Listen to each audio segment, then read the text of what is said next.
ना किसी से ईर्ष्या ना किसी से कोई होड़, मेरी अपनी है मंजिलें मेरी अपनी दौड़। नमस्कार मित्रों, आप हैं मेरे यानी राहुल सिंह के साथ। मित्रों, आज मैं आपको एक ऐसी कहानी सुनाने जा रहा हूँ जो नफ़रत और ईर्ष्या पर टिकी हुई है। यदि आप किसी से नफ़रत करते हैं या कोई आपसे नफ़रत करता है, या आप किसी से नाराज़ हैं या कोई आपसे नाराज़ है, तो ये कहानी उसी पर आधारित है। इससे पहले यदि आप मेरे चैनल पर नए हैं तो चैनल को सब्सक्राइब करें, वीडियो को लाइक करें और अपने दोस्तों के बीच इसे शेयर करें। तो चलिए बढ़ते हैं कहानी की तरफ। एक बार की बात है, एक व्यक्ति एक संत के पास गया और बोला कि महाराज जी, क्या आप किसी से नफ़रत करते हैं?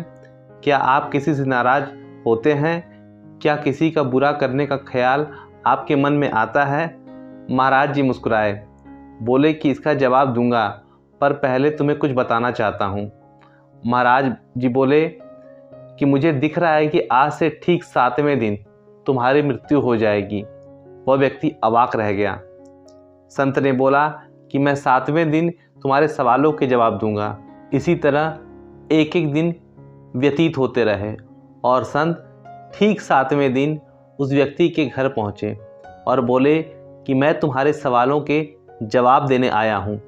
व्यक्ति बोला, महाराज जी, मैं आज मरने वाला हूँ और आपको सवालों की पड़ी है।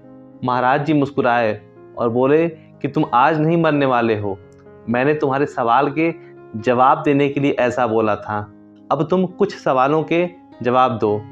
क्या इन 7 दिनों में क्या तुम्हें किसी से नफ़रत हुई? क्या किसी का बुरा करने का ख्याल मन में आया?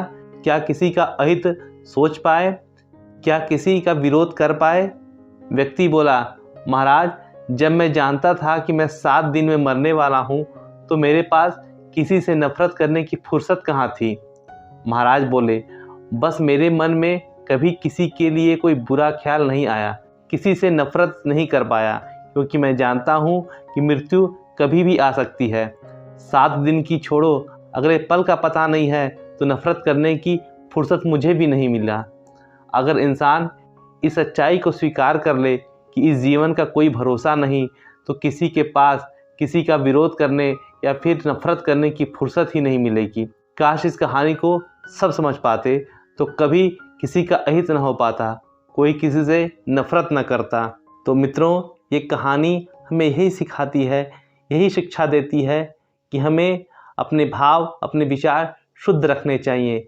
कभी किसी से नफ़रत नहीं करनी चाहिए, किसी से ईर्ष्या नहीं करना चाहिए, किसी के लिए कोई मन में विरोध का भाव नहीं लाना चाहिए, तभी हमारा जीवन सुखमय रहेगा।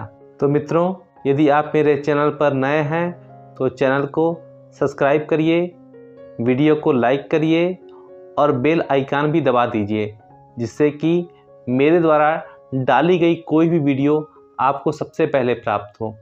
तो चलिए फिर मिलते हैं अपने किसी और वीडियो में, अपने किसी और कहानी में। तब तक के लिए जय श्री राम।